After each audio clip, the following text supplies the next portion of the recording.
Isabelle Montagnier, bonjour. Bonjour. Il y a eu des chemins de fait depuis la création de Véléo il y a 11 ans. On peut le dire, oui, tout à fait.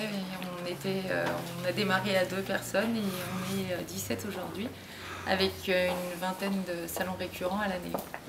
Alors nous avons en propre 17 salons qui reviennent chaque année. Donc 9 salons sur la thématique de la bio, et puis pour le reste de nos salons sont sur des thématiques habitat, décoration, immobilier.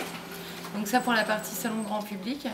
Ensuite, sur le secteur professionnel, on a de plus en plus de maîtrise d'œuvre, dont 3 salons récurrents, pour lesquels nous gérons toute la logistique, le montage des infrastructures, la gestion des exposants, des implantations, etc. Et donc là, vous venez de finir votre premier salon professionnel, le salon dédié aux élus, Édile à Orléans. Tout à fait. Alors Édile, là, c'est une grande première pour nous, c'est une nouvelle aventure puisque c'est la première fois que nous partons sur le secteur du salon professionnel avec des enjeux conséquents et financiers, d'organisation et de gestion de l'équipe en interne, puisque pour Édile, nous avons dû recruter une équipe de 5 personnes. Alors comment s'est passé ce salon? Le salon s'est très bien passé, c'était une première, donc en fréquentation c'était un peu difficile sur une première édition. Néanmoins, le format régional correspond réellement aux attentes des maires et des élus. Alors il y avait combien d'exposants à ce salon?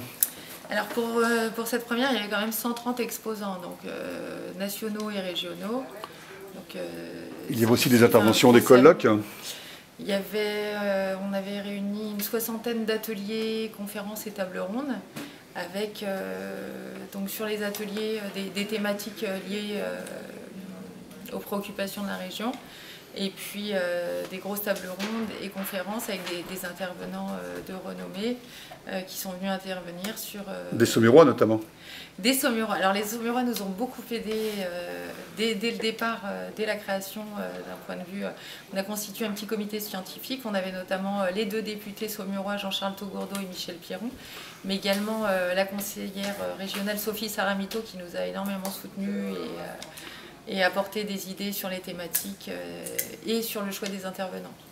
Il y avait des intervenants saumurois donc aussi. Oui, on a fait venir, ont bien voulu venir, pardon, Marcel Audio, le maire de Forges et président du pays saumurois, qui est intervenu sur différents ateliers sur l'approche environnementale de l'urbanisme. Donc lui, il nous a bien soutenus et puis il a été force de proposition pour trouver d'autres intervenants, mais également Éric Touron, le vice-président de Saumur Agglo. Sur les SPL, on a accueilli également Jean-Michel Marchand, le président du PNR, qui est venu nous parler de la préservation de la biodiversité, donc là c'était très intéressant. Et puis quelques techniciens enfin du Saumurois, comme David Martin, le directeur de l'habit de Fontevraud, ou encore Benoît Picard, le directeur du pays Saumurois.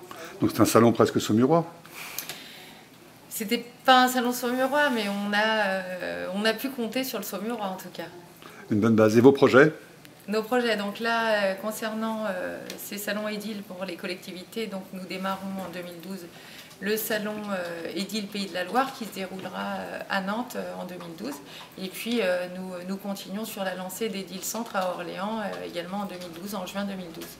Donc l'an prochain, 2 salons Édile, en plus de tous nos autres salons et de notre activité de maîtrise d'œuvre. Et puis là, prochainement, le vélo vintage pour le CG, et puis un tas de montages de ce type-là. Merci. Merci à vous.